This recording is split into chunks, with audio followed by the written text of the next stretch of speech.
உங்களுக்கு பிடிச்சிருந்ததுன்னா லைக் பண்ணுங்கள், ஷேர் பண்ணுறேங்க, அப்புறம் சப்ஸ்கிரைப் பண்ணுறேங்க. மறக்காமல் சின்ன பெல் ஐக்கானே கிளிக் பண்ணுறேங்க. தேங்க்யூ, வணக்கம்.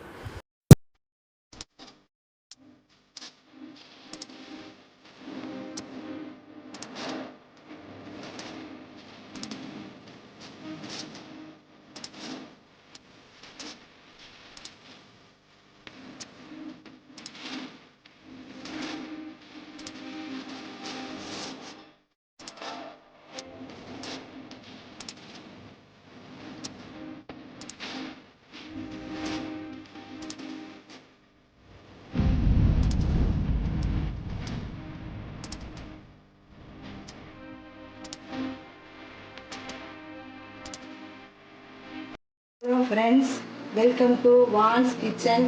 இப்போ நான் பண்ண போகிறது என்னென்னா காலிஃப்ளவர் குருமா. இதுக்கு தேவையான பொருள் எண்ணெய். குக்கரில் எண்ணெய் ஊற்றி வச்சுட்டு நான் குக்கரில் வைக்கிறேன். நீங்கள் எந்த பாத்திரத்தில் வேணாலும் வைக்கலாம்.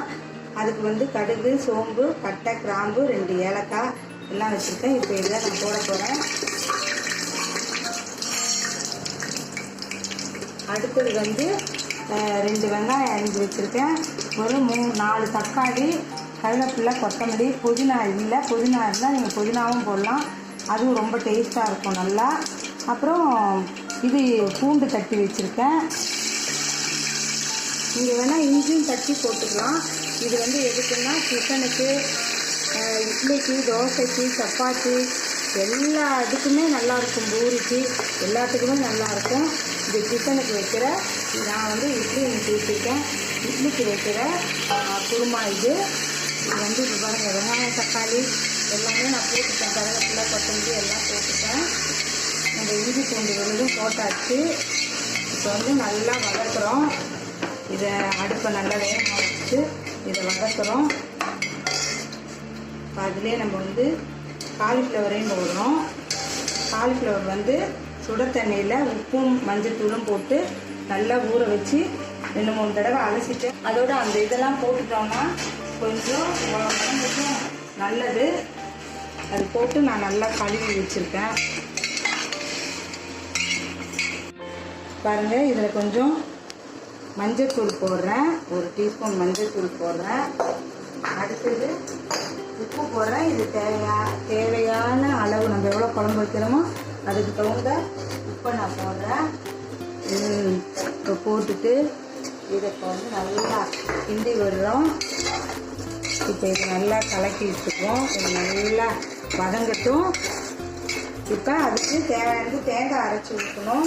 இதில் பாருங்கள், தேங்காய், பட்டை, ஒரு 2 கிராம்பு, 2 ஏலக்காய், 1 டீஸ்பூன் சோம்பு, ஒரு டீஸ்பூனு பொட்டுக்கடலை ருசியாக இருக்கிறதுக்காக இதில் போடுறது. இப்போ பொட்டுக்கடலை போட்டால் நல்லா ருசியாக இருக்கும், அதுக்கு தான் இது போடுறது. இப்போ இதை நல்லா நெய்ஸாக அரைக்கணும். இப்போ பாருங்களேன், தேங்காவை நல்லா அரைச்சிட்டேன். நெய்ஸாக நல்லா அரைச்சி வச்சுருக்கோம். இதில் நம்ம தேங்காய் அரை மூடி போட்டுக்கிட்டோம். நம்ம எத்தனை பேரோ அதுக்கு தகுந்த மாதிரி நம்ம குழம்பு வச்சுக்க வேண்டியது தான். எங்கள் வீட்டில் 4 பேருன்றனால அரை மூடி தேங்காய் போட்டுட்டேன்.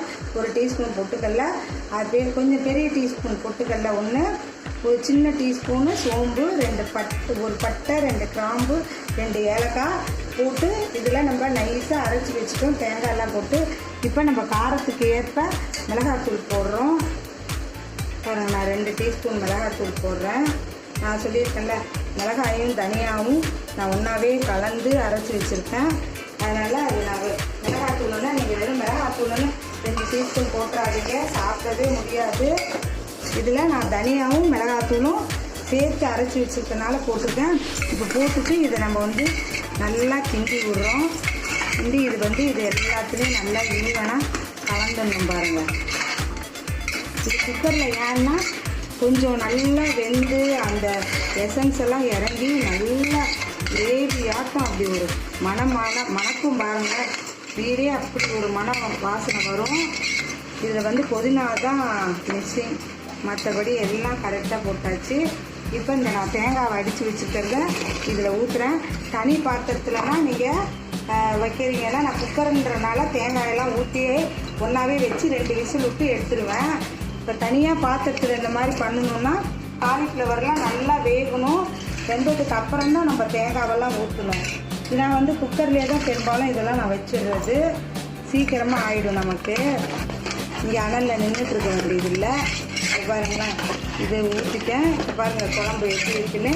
இதை டேஸ்ட் பண்ணி பார்த்துட்டு உப்பு காரம் சரியாக இருக்கான்னு பார்த்துட்டு இதை நீங்கள் மூடி 2 விசில் விடுங்க, போதும். குழம்பு ரெடி ஆகிடும். அந்தாண்ட அடுப்பில் இட்லி ஊற்றி வைக்கணுங்க.